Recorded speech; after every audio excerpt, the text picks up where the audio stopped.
Hey everybody, welcome to the Preacher Voice podcast. It's our first, as you can tell, first live broadcast. And I've been wanting to do this for a little bit of time now and just really give a chance to, do one of these episodes where people can really chime in, ask questions. I've already got a couple questions that have come in from different people as I've announced it, but I wanted to get someone else on with me so it's not a complete disaster, at least by myself, so we can have two people to point to if it fails. But I wanted to bring Michael on. He's been on a couple episodes of the Preacher Boys podcast and has really just become like a really good friend. And I feel like we tend to be on the same page on quite a bit of these topics. And the one thing I do appreciate is the stuff we're not on the same page on, we have pretty good conversations about. And so wanted to bring him on and have him be part of this. So Michael, thanks for joining me. Not a problem. I'm excited. See where this goes. Awesome. So while people are still jumping on, can you just give like a condensed kind of intro for yourself and like a, kind of your background, your kind of sect of the IFB that you grew up in? Yeah, absolutely. So I grew up at Fairhaven Baptist Church in Chesterton, Indiana. My father was, I don't know if we can give an official title, but let's call him the Dean of the Bible College there. He taught 9 classes a semester. So I think it's safe to say that spent about 29 to 30 years there before some incidents occurred and some stuff started coming out about the way that the youth pastors were treating, his kids. And he Right. took his family. I was already gone out of the house, out of college at that point. And he moved back to where they're from in Michigan, which was probably about, I would say, 12 years ago. My transition out of the IFB started probably about that same time, about 12, 13 years ago. So Gotcha. I've been out of it for a little while now. Right. Yeah, no, I share some of that background. Like my dad was on staff at a church. And so kind of come from that same space. And there's I think there's just an added level of pressure and this kind of, it's still the same experience, but I think you see everything a lot more up close and you get to see things from a kind of more first person perspective, as opposed to being someone who's in and out of church services and sees kind of like from the congregant point of view. Being from the staff kid point of view really gives you a pretty clear look and you get to see things that I don't think the average person gets to see. And so talking to you initially, that was like a really, I don't know. I feel like I find kindred spirits when I'm like, oh, you relate to that. You relate to the late nights and the parents working way too many jobs and, all that good stuff. But yeah, no. So I had asked in the group, I said, we were going to be getting together and doing this and, talking through some of these questions. And we had quite a few that have come in and I figure we'll just take them one by one and see where the conversation takes us. I want it to be pretty informal. So if you're on YouTube and you're in the chat, you can drop a question that you might have, and I'll be responding to some of those. Thank you so much, Susan, for jumping on. Lee, I see you popping in here due to the Agape boarding school stuff. We just dropped an episode about that today. And so we'll just get started. I'll pull up some of these questions and we'll take a whack at them and try to answer the best we can. The first question is from Angela. She says, can you talk about how the culture of the IFB, so how they view women and children specifically, can translate to abuse in IFB homes and not just in the church? Also how the ministry above all else leads to damaged families. Definitely we can both touch on this, I think, a little bit, but I think the way that women and children are viewed within the IFB does a lot of times contribute to abuse. And I think the number one thing that I've seen personally with people that I know is the approach to women being silent in the church gets taken very, very literally, to the point where I'll just speak personally. Like I know people personally who try to speak out about things that were being handled incorrectly and things that needed to be dealt with that never were. And the reason given to her was she needed to be quiet and let people make decisions who made the decisions. And so I think when you're not respecting the voice of women, you're not respecting the voice of the youth in your church, I think at that point you leave a huge window open for those people to be abused and marginalized. And for the question about the ministry above all else leading to damaged families, I mean, it's kind of a given. It's the same as being in corporate America and working nonstop and working late hours and avoiding your family. I've talked about before. My dad is an amazing dad, and like we had a great relationship. But my dad also was, it was expected of him to work, 7:30 in the morning to 7:30 at night some nights. And when you're a teenager or a middle schooler and you want to spend time with your dad, but you can't because the church is taking that role from him, that puts you in a pretty bad situation. And just from a Christian perspective, it has a potential to paint church in a pretty negative light, I think, for the kid who's involved. But Michael, do you have a kind of an opinion on that as far as like how? Oh, Right. yeah, no, absolutely. I think the first question we had, and I'll answer that one first, how women are viewed in the IFB church, I think is very important because it not only leads to the abuse or the culture of abuse, but now we're starting to see it's leading, it's also the cover-ups are Right. also closely tied to it. You were alluding to, the structure, the place, as they call it, of a woman in a church to be silent, but it's also they're told to be subservient to the husband. Right. And it's taken to an extreme. Husband and wife should be equal. That is biblical, New Testament, philosophy or doctrine, however you want to call it. I go more on the philosophy side because a lot of what is written in the Bible was very cultural for the time period that it was written in. And I think if we try to extrapolate and take that out and apply it in today's day and age, that's where a lot of these interpretations come into play. And especially on the extreme side, which the IFB is on that extreme side, they take that view. But husband and wife are supposed to be equal. I make emotional decisions and I have emotions just like my wife has emotions. And sometimes she's the level-headed one and I'm not. And other times I'm the level-headed one and she's not. It's supposed to be a team. But what the IFB movement has done is it's only placed the man in the authoritarian position. And then the wife is underneath him and then the kids are underneath them. So we got a hierarchy system. Well, what does that do for a man and his viewpoint of how he looks at a woman? He looks at her downwards. Right. She's supposed to be mine, almost like a possession. Right. Especially in the extreme IFB, part of the wing of that movement.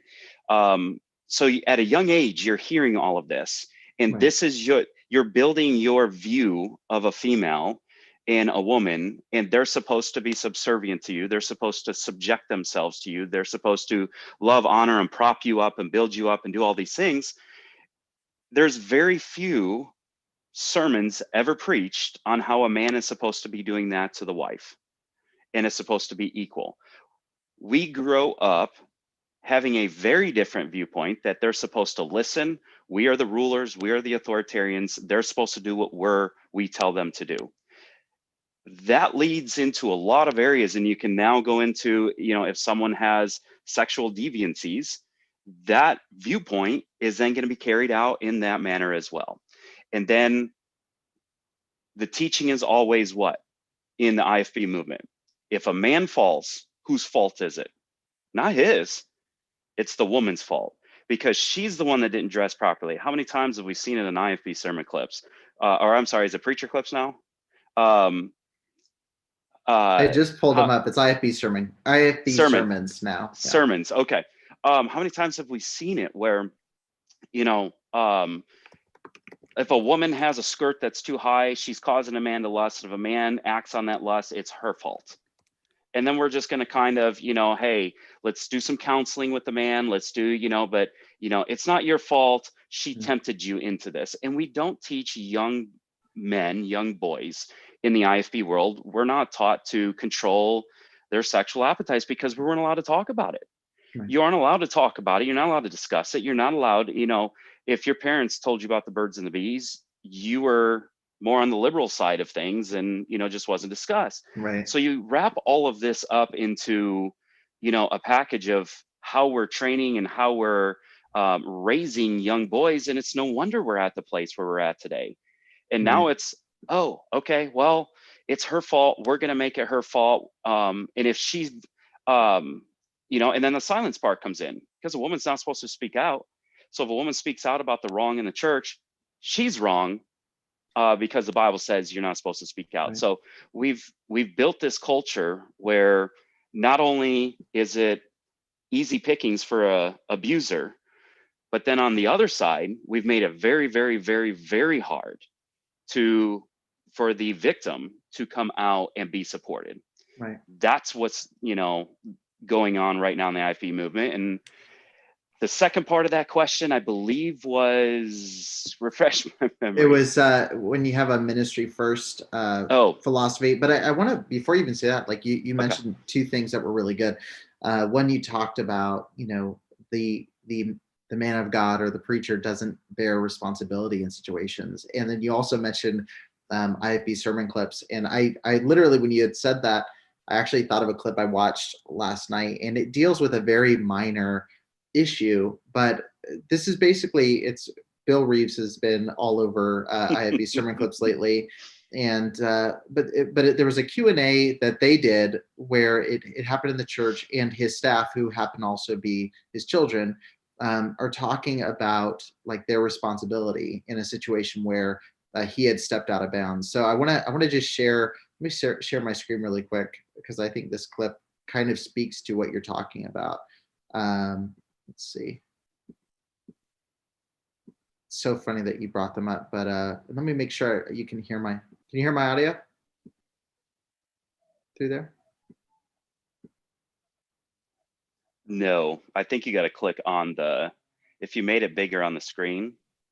Oh yeah. Oh, and I have to do this. The beauty of live. I usually just cut this stuff in. Here we go. So we've got the sound going now.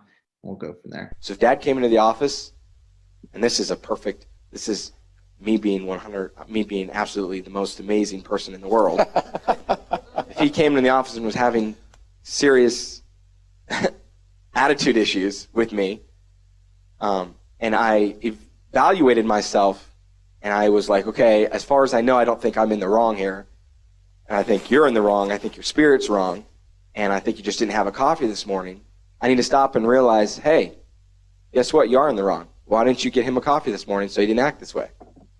And see, that is the problem with a lot of our followers, is they get so turned off by how their leadership is, they miss their responsibility, because there's a lot of power in being a help to your pastor, to your preacher, to your boss. There's a lot of power you have to control them without controlling them.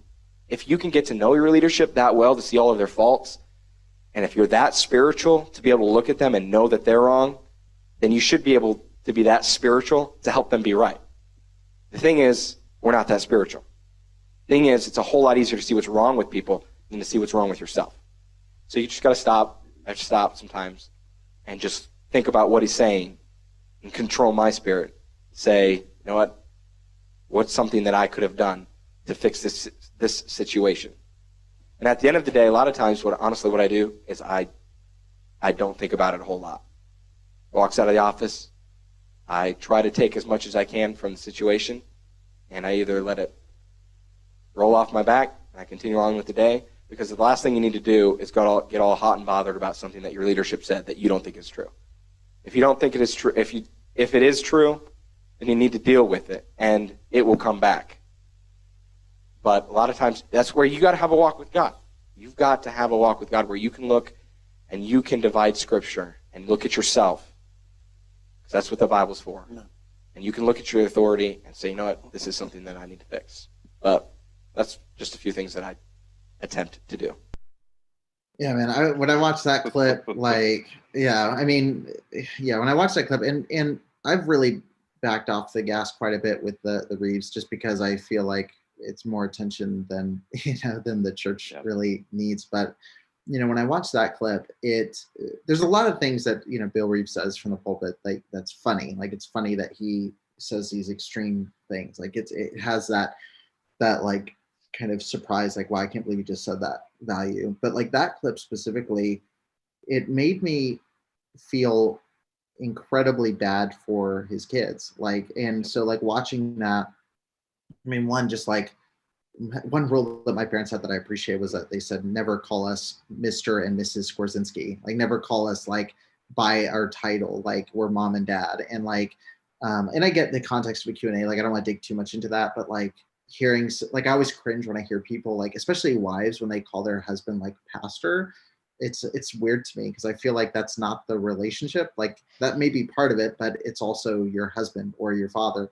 But like with him, and I can just, it's odd to me seeing him lay out so clearly, like if anything happens that offends me, it's on me.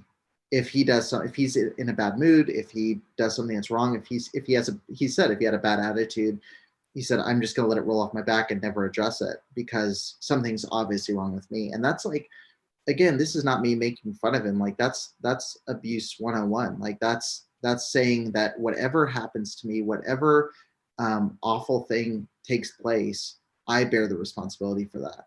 And just watching that, like I usually when I watch a Reeves clip, I kind of smirk or I have this like, oh yeah, that's kind of dumb. And but like watching that was like, man, the amount of manipulation going on in that family, just evident in that 2 minute clip, is really, really shocking. So I just want to share that because if that's happening over a cup of coffee, imagine in churches when that's happening over, hey, the pastor said something inappropriate or he acted odd with me, and how many people have I interviewed where they said, I didn't think anything of it. He was my youth pastor.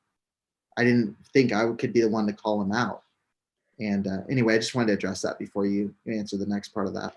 Yeah, I mean, because a victim not only gets the blame, but the abuser knows that they can't say anything.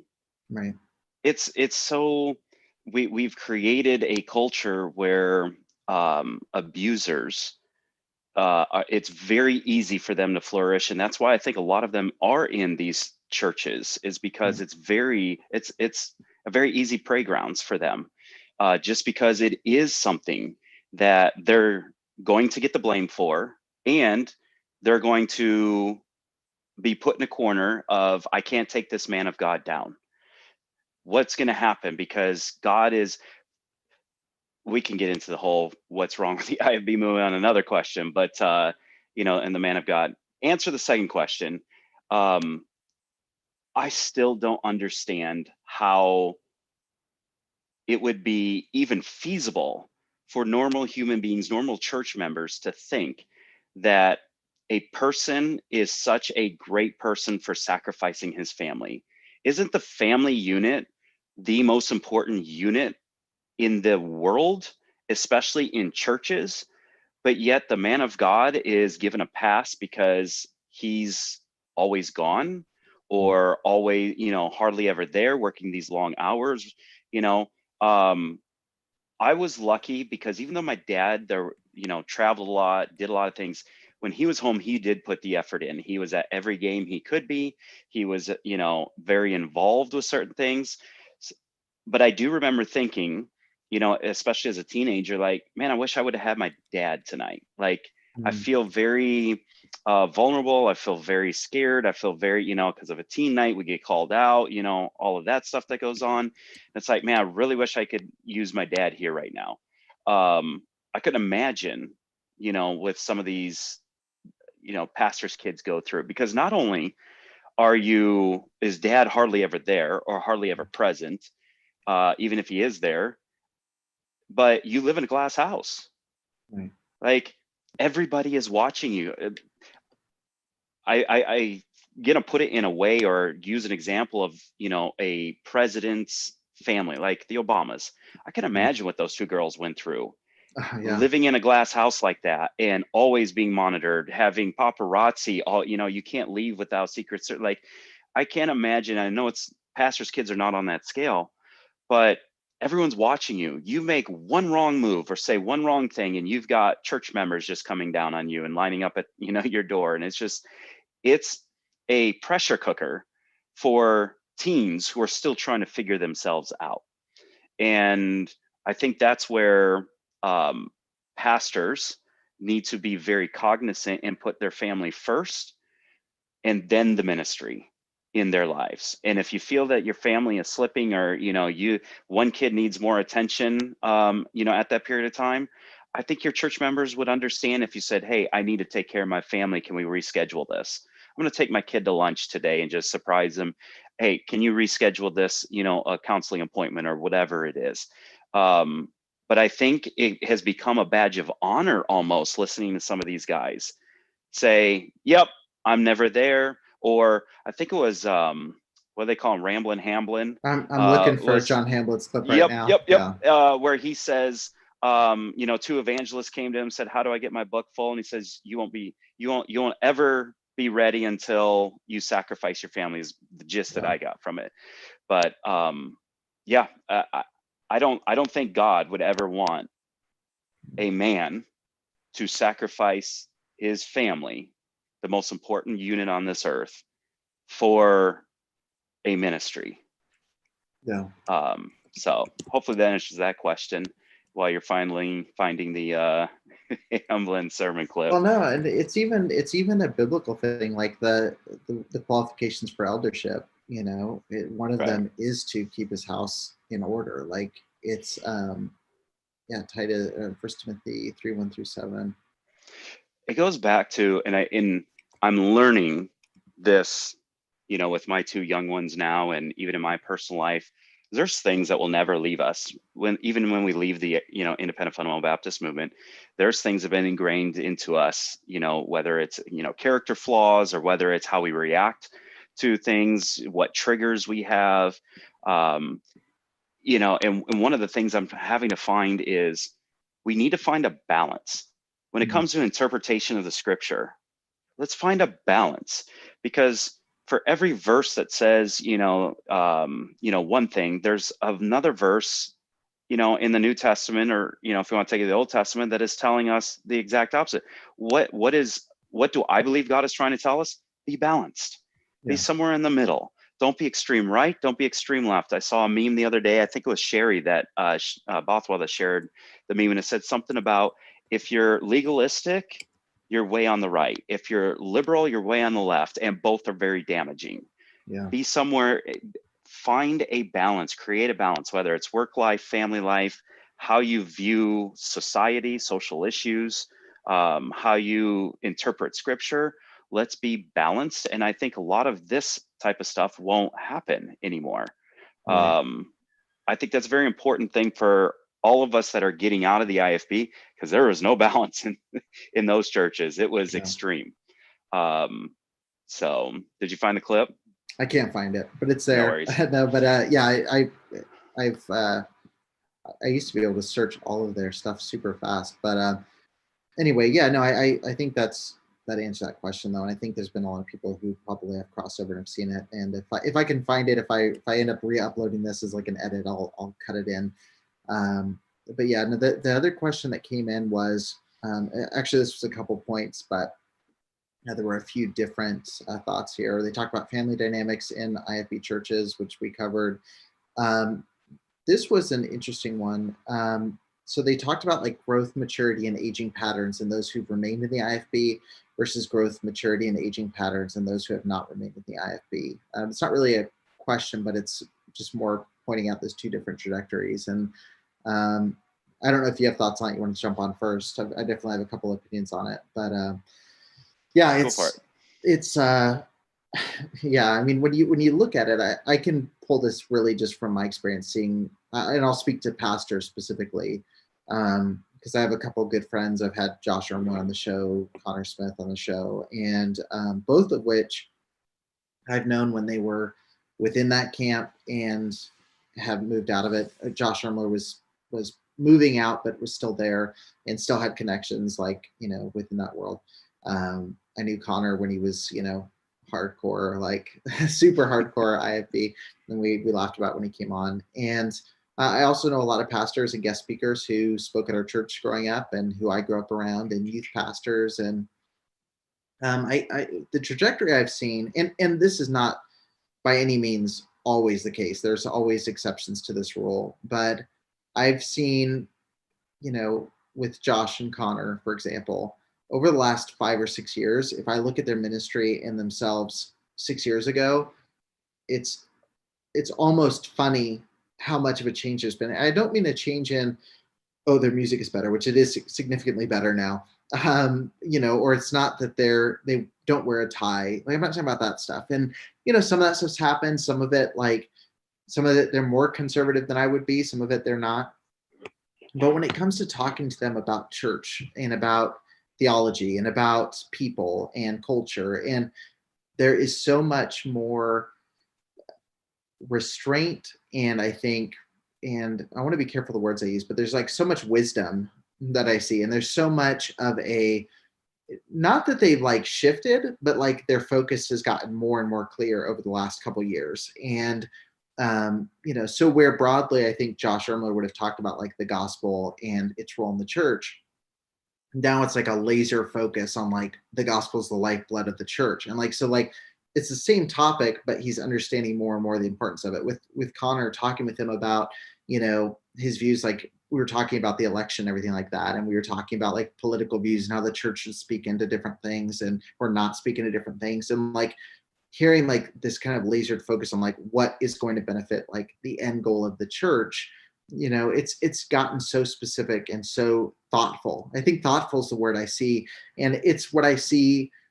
It's empathy and thoughtfulness, and just not being coy or cowardly about stuff, but like just having this tact and thoughtfulness. And I compare and contrast that with people I grew up listening speak at events, and people that I knew in ministries that were connected to our church.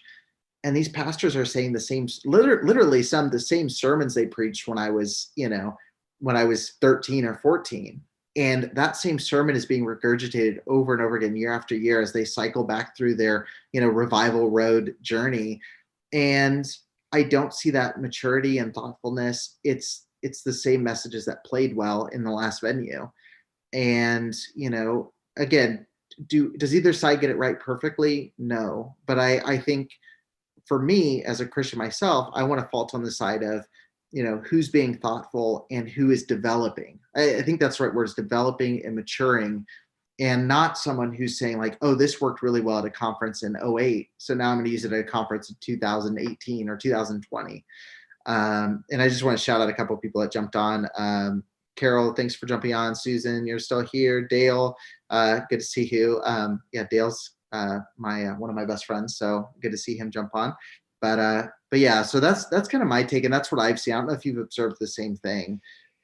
Oh, absolutely. Especially the last about 6 to 8 years since I've, kind of dabbled in other churches and denominations, and, kind of talked with pastors and even people from, the old IFB days that are still in the movement. What I've seen is the difference between open and closed-mindedness. We were raised, a lot of IFB people are raised to what? Be closed-minded, and you're built to succeed within the four walls of that church or on that campus. They're so scared and petrified that if you were to go out into the real world, that you would fall into sin. Well, if you have the one true religion, what are you scared about if I go out into the world and commingle with what you want to call worldly people? Why are we so scared of it if it's the one true religion? But they are, because they know that they can't control you. It's a lot of control in the IFB world. And I'm going to hang you over hell. I think we talked about this on the first episode or the first podcast that we did. There's no difference between what they do after salvation, the Catholic Church does before salvation. There is no difference. They're going to hang you over, a barrel and say, if you're not here, use Hebrews 10:25 to get you in every service, hit you with tithes, and not only tithes, then you have to give offerings, and then you have to, do the take a bill, and you got to do this, and you're not right with God, if you do this. It's a very controlling, closed-minded mindset, which doesn't foster a lot of maturity as you grow older. And I think that a lot of Christian maturity is stunted. And I think for a lot of members, they've given up their spiritualness to a man of God and to feed them, and they've stopped. Okay, they can say that they read the Bible every morning, but they read it through the lens of what their pastor has told them. not seeking to understand for their own personal knowledge, not seeking to understand the truth, but they read it through the prism of what their pastor tells them is the correct interpretation. And if they do find something that's interpreted differently, they're scared to stand up and speak out because you're going to be shouted down. Whereas conversely, I see a lot of younger people, people our age and younger, really going, wait a minute, because our parents were the ones that said, uh, don't ask why, just do what you're told. Right. And we didn't like that. I'm one of them. I'll be honest. I'm one of them. I'm Yeah. going to go seek the truth. I'm going to go, why? No, you got to give me the why. And so I think a lot of young people are going, why? I know what I was told. I know what I regurgitated from, the seminary that I went to, the Baptist college that I went to. But is it really the truth? And now we're starting to see the Ermlers and, Connor and a lot of these guys, the fundamentalist, is it Craving Fundamentalist podcast? Yeah. Those guys, you're starting to see this maturity in this growth because they've opened their mind to, I may not have had the correct interpretation. And I think Right. there's a lot of pastors out there that are on the older side in the IFB world. And I've talked to a few of them and I've asked them about certain things like, do you agree with this? Whether it's a philosophy or a doctrine, do you agree with this? Here, let me challenge you. Let me give you my point of view. And a lot of times it's, I just don't want to change. I've been in it for so long. Either my name is going to get, hit. I won't be preaching in the pulpits that I was preaching, am used to preaching in. I may lose some of my congregation. I may, I'm older. I don't like change. I don't want to change. I'm just going to stick with it. Yeah. And I see the younger generation really questioning and searching and doing their own homework and not just taking for granted what someone behind the pulpit is saying is true. Right. I guess is the best way I can articulate that. Yeah, no, when I first left, my phrase I would always say is like, I'm kind of kicking at the floorboards of everything I was taught just to see what stands up. And honestly, a lot of stuff did hold up and a lot of stuff didn't. It was a pretty even split. But I think, again, the truth kind of has nowhere to hide. Like it's J.C. Groves on Recovering Fundamentalist always says truth never fears a challenge. And I think that's accurate. I think if Christianity is true, kicking at the fundamentals to see if they're going to hold up is not going to yield a result that you don't want. If you guys have any other questions, definitely drop those into YouTube. It's funny, you actually answered like 3 of the questions I was about to ask, talking through generational response to the IFB culture, talking through how people respond to the church. Dale says the truth's like a lion, you don't have to defend it, let it loose, it'll defend itself. Laura says that's exactly what the Bible says to do, search the scriptures. Literally Paul praised the Bereans for like searching the scriptures every day after they left their service, quote unquote service, and making sure everything that was said was true.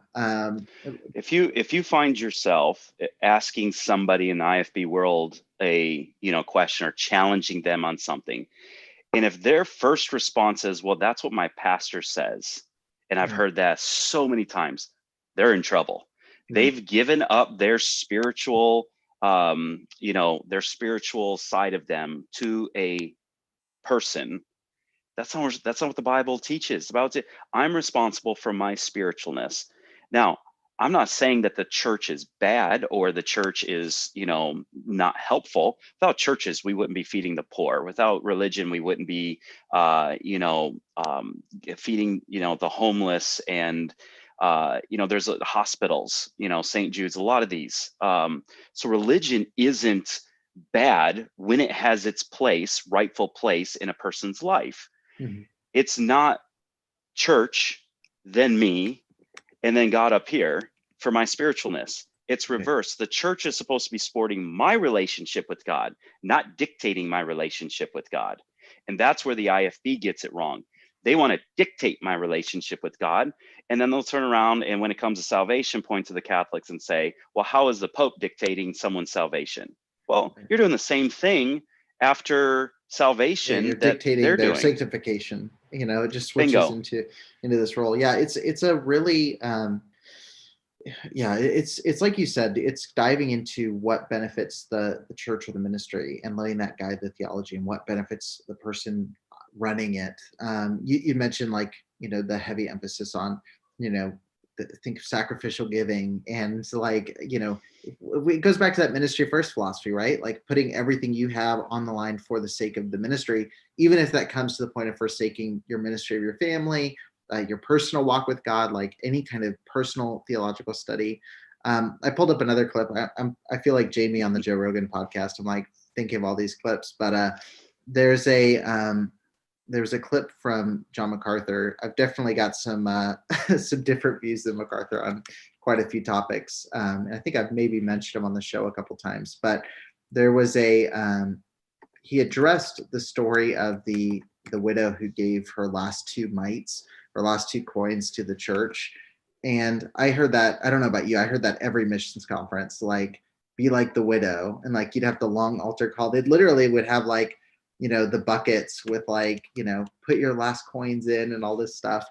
And anyway, he did a sermon basically about the topic of the widow's last two mites, and explained that the part of the verse you don't ever read is when it says after that, like, that's what fueled Christ to say, like, I'm going to basically tear down and rebuild the church. So I wanted to just play a quick snippet from that, from MacArthur here. Let me share that. Getting faster on this share screen button. So we're doing good. The prosperity gospel is more morally reprehensible than a Las Vegas casino because it masquerades as religion. They take your money in Las Vegas, but you expect it.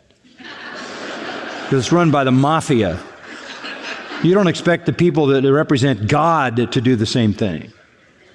And when Jesus saw the widow put her last mite into the temple offering, he said, this temple is going to come down. Not one stone will be left on another. I don't know what you have been taught about that story of the widow giving her last 2 cents. That was not an example of Christian giving. God doesn't expect you to give your last 2 cents and go home and die. That's what happens to a widow who is suckered by a religion of works. She was trying to buy with her last 2 cents her way into the kingdom because that's what she'd been taught. And Jesus says any system that sucks people down to the place where they have nothing left in a false hope is coming down. And it did. Anyway, so yeah, I thought that was, so that clip came to mind when you were talking about that. But yeah, I had a question come in. Susan just said, what would you suggest to do with your religion and faith after leaving the IFB? What did you do to search or maybe even throwing it away? I think we touched on this a little bit, but if you want to start with that, like what your kind of journey was. Did you step away temporarily? Like what was kind of your process?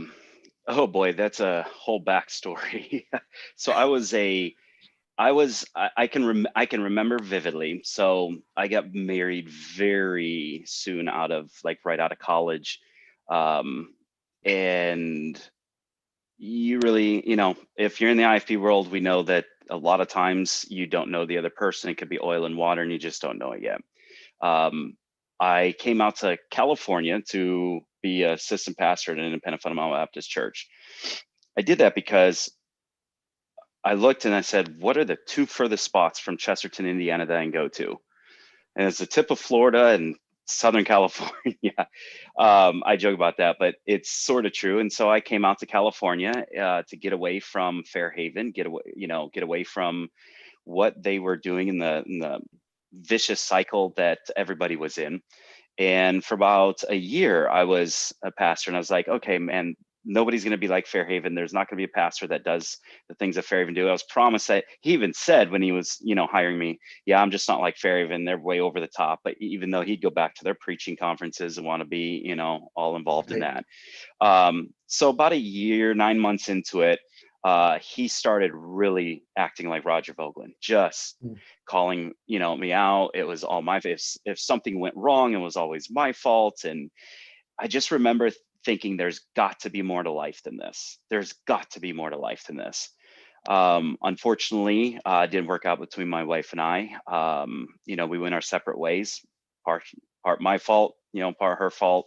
And I remember thinking, after that, I want nothing to do with religion. I threw it out, threw the baby out with the bathwater, just get rid of it all, want nothing to do with it. I'm done. And I remember it was like a switch. It just snapped with me because for 21 years, I was in a pressure cooker. 21 years, it was just like all of these emotions that you learn to compartmentalize, you learn to bottle up, you learn, and this is a topic for a different time, but how a man is supposed to be and act in, and not let your emotions out. And I remember it just snapped with me. And I was like, I don't care what it costs. I'm out. I'm done. I'm through with this. There's got to be more to life than this. Even if I'm going to hell, it's worth it at this point. And I remember coming to that point in that conclusion and, made some bad decisions and, that ended up, costing me. And I just remember about a couple of years later saying, you know what, religion did give me some stability. Religion does have some structure, some things that are good that comes of it. Like they can support your walk with God. They can support your, need for good friends and a good base of friends. The problem, and I think it's gonna ever be a search and find, and it's always going to be something that we're trying to evolve, which I think is the beauty of it too, is okay, what did I do? I took it down to the studs, my religion. I questioned everything, got rid of it all, and now it's starting to be like, okay, now how do I build that back up? What do I believe about the church? What do I believe about, salvation? What do I believe about this and this and this and this? And the beauty of it is now I get to be the one that builds that back up, not someone else telling me how I'm supposed to act and what I'm supposed to think and how I'm supposed to interpret. So I would say if anybody that is leaving the independent fundamental Baptist movement, and everybody does it at a varying degree. Some people just take one step out of it. Some people are running as far from it as they possibly can. So I think there's differing degrees of separation from the IFB. Those that are going to stay closer to it probably are going to, not question everything. They're still going to have their beliefs in a lot of things. They just maybe didn't like the way the operation side of things was going on. The ones that want nothing to do with it and are throwing religion out, I still believe in God. I still believe that, God put us all here for a purpose. I still have the fundamental beliefs, but a lot of it has changed. And it goes back to kind of the previous conversation we had about, the Ermlers and Connors of the world, where now we're open-minded. Now it's like, okay, well, let me read, this far left book on, this subject, and let me read the far right, and I get to come to my own decision of where I'm going to land on this. So I would always, advise people the further you get away from it, you're going to have a better perspective, and you get to be the one that chooses what you take and what you leave there.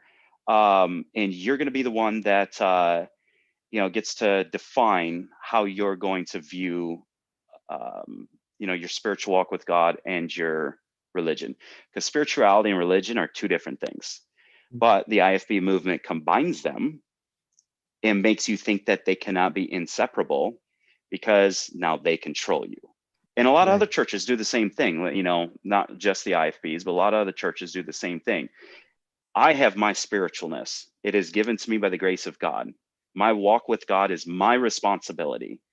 Religion is to help support that, not be the one that is between me and God.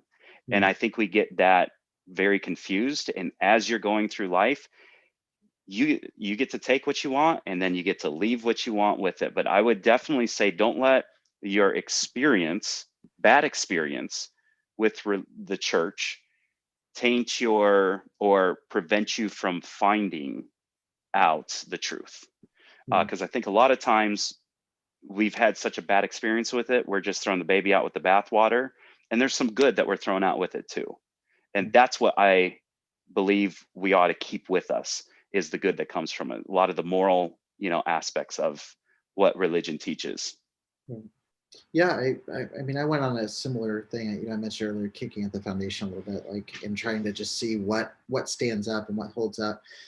And, you know, I mean, for me too, I think, getting into an environment, like changing environment's huge. Obviously, if you're in a place that's crushing the spiritual side of you and is, just steamrolling you every chance it gets, I think to get into a healthier environment where that's not the case is huge. And that was what I did. I mentioned Josh Ermelo, like going to Ambassador Baptist Church at the time, their Fresno church now, but going there and, getting an environment where people had conversations about theology because that's what they were thinking about, or about, the relationship with Christ because that's what they were thinking about, and not because it was what they had to talk about to sound a certain way. And it wasn't, when I first went, it was like weird because it wasn't people weren't turning around after church. Like the way that church used to be for me growing up was people would turn around after a service,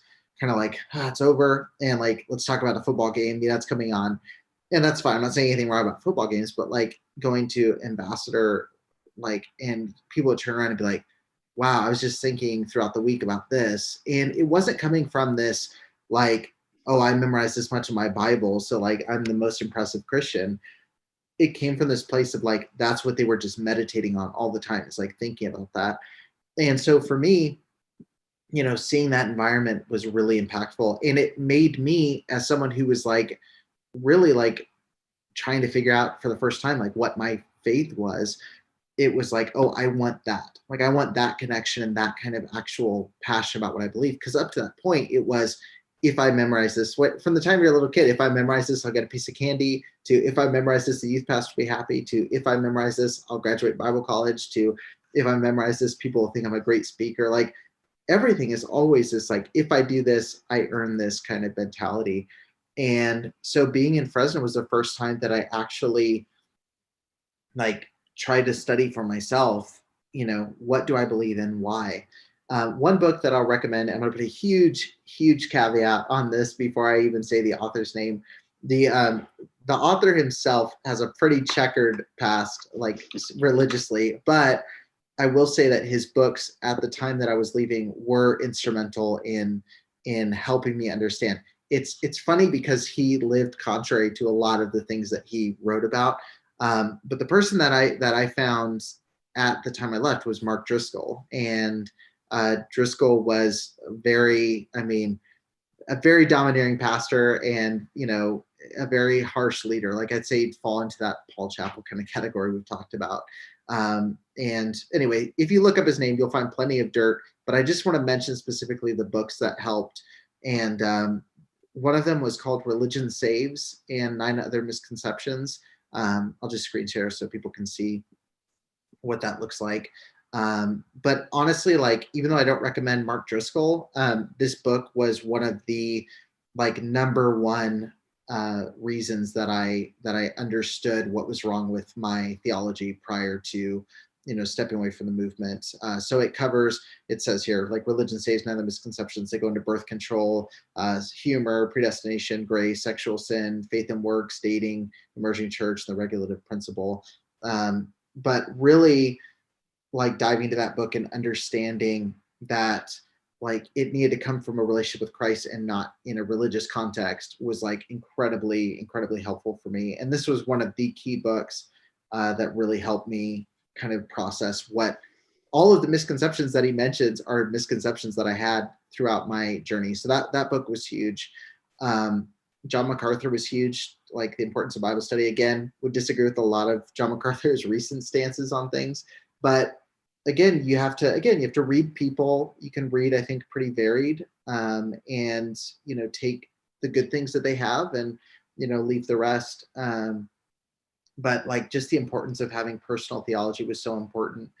But yeah, just really diving in and saying, like, what do I believe and why was really, really important. And podcasts, books, most people listening to this podcast are probably somewhere on this journey, trying to figure this stuff out. But it's really important to start, really personally studying. I think getting away from leaders who are going to necessarily like prescribe something to you and are instead going to have this relationship of what are you learning lately, and let's talk about it, instead of learn this now so you can have this kind of role. But I think that's important. Yeah, One if you find yourself as a Christian doing, you know, doing things with your church out of duty rather than devotion, you're just going through the motions, and that's unfortunately what a lot of IFB people are doing these days. And I think that's a Right. large reason why the younger generation, you don't see them anymore. And a lot of those sermon clips that I see on Twitter, I see a lot of the older generation sitting there and very little of the younger generation, because they're not getting fed. They're not buying into it. And it's okay to question. Right. Yeah, no, definitely. Yeah, I want to just ask one more question here. I want to keep it kind of at like an hour. I think that's a good length. And I appreciate everybody who's jumped on and watched. But one question somebody brought on, and this kind of goes in tandem with what we just talked about, was what's it like going from Pharisee to a leper when you're a holy roller to a normal person? And the transition, I think, really speaking to, with the leper, like people who you grew up with, who used to look at you as like one of the chosen ones, and now are reaching out and treating you like you're dead, pretty much. How do you deal with that transition? And like, obviously, with big belief shifts and all of the transitions that you go through, you have people that come out of the woodwork with their own opinions. So Oh, absolutely. I used to help, like back when I first couple of years I left Fairhaven, the IFB movement, I would have on a monthly basis, a lot of my friends reach out to me and say, how did you do it? Because if, in the Fairhaven world, McNeely, my father, was a very big, name. right. And I know there's different camps, but in that camp, he was a very big name. And so if, Michael is doing it and can do it, I want out too. How do you do it? But I'm scared. And I think people fear the abandonment the most, and unfortunately it is going to be abandonment, and there's no two ways to pull punches about it and soften it. A lot of people that are supposedly the most open-minded, as they would say, proclaim themselves, are going to turn their backs on you, and they're going to gossip and say things that are untrue, and do a lot of unchristian like things, but they think that they're going to be justified in it. My father disowned me for 1.5 years. We never spoke. Every one of my friends, every person that I grew up with turned their back on me. And the other big problem that you face in that transition is that the world you were told was evil and bad, and there is evil and bad in the world. It's not as evil and bad as what we were told, but we're not very street smart, I guess is the best way to put it. We don't fit in. You go to, a dinner or a party or something with a bunch of other people that don't have the backgrounds that we have or had, and you just kind of don't fit in because you didn't watch movies growing up. At least we didn't. I don't get your references. I don't get your movie line references. I don't get your, 90s music references. I don't get a lot of these things and so it's very challenging to try and transition, because not only are you detoxing from IFB and trying to get all of that out, but you're also not fitting in either, because you're having a tough time as, an adult now, trying to find common ground with people who quite honestly cannot comprehend what we went through and the mindset that we're coming from. I just stopped telling people where I came from at a certain point, trying to explain it to them. It's, they just look at you like, what? That's just so weird, so odd, and they can't correlate. They never went through it. They never had the experience to understand, and so you feel like an odd duck. You feel like where am I going to fit in this world? What am I going to do? And I think it's just a process. It's not going to happen quickly. It's a process. One of the things that really helped my transition, and I didn't pick this up until later, like a couple of years after I'd gotten out of it, was find a therapist, not a counselor, not a Christian, pastor or, at your church. Find a good therapist, psychiatrist, psychologist with either one and talk to them, because going to them really helped me through a lot of my emotions and and I knew it was a safe space, because we're not used to a safe space in Christian churches. I mean, you do something wrong, everyone in the church knows within 2 minutes. Like, there's no safe space to say things or do things, and what was especially that? if you're a staff kid. Exactly. So you're bottled up and you've got all of this inside you, and it's just a really good therapeutic way. I still go to the therapist today, and I've 12 years removed. Not consistently, but I'll find times where it's like I'm getting triggered. I know where it's coming from, and because they can teach us a lot of the ways that was forbidden in the IFB. They looked at psychiatrists and psychologists and their methods as, it came from, who was a Sigmund Freud, and it's just, evolution is the devil and it's this. No, they actually have some things that work. You can ask my sister too. They actually have things that worked, because we are damaged people. Yeah. The beauty of it is they're going to help put the pieces of the puzzle together and get you into a somewhat normal life. And then you're going to find out that there is no normal in the real world. Like, Yeah. everyone's dysfunctional and got their own set of issues, but you start seeing it through a very different prism, and it really, really helps. And that's what I always recommended for people transitioning out. Go find a good therapist, and detox from it. Don't throw the baby out with the bathwater would be, an encouragement, but that's on them and what they want to do. But get into a therapist and understand, because there's going to be a lot of triggers that you don't know are there. There's going to be a lot of closed and locked doors that you just emotionally put in there that they're going to unlock, and it's going to be ugly coming out. I can say that, but it's kind of like the bruise. If you get a bruise, it gets worse before it gets better. It's going to get worse before it gets better, because all of these emotions, all of these things are coming out.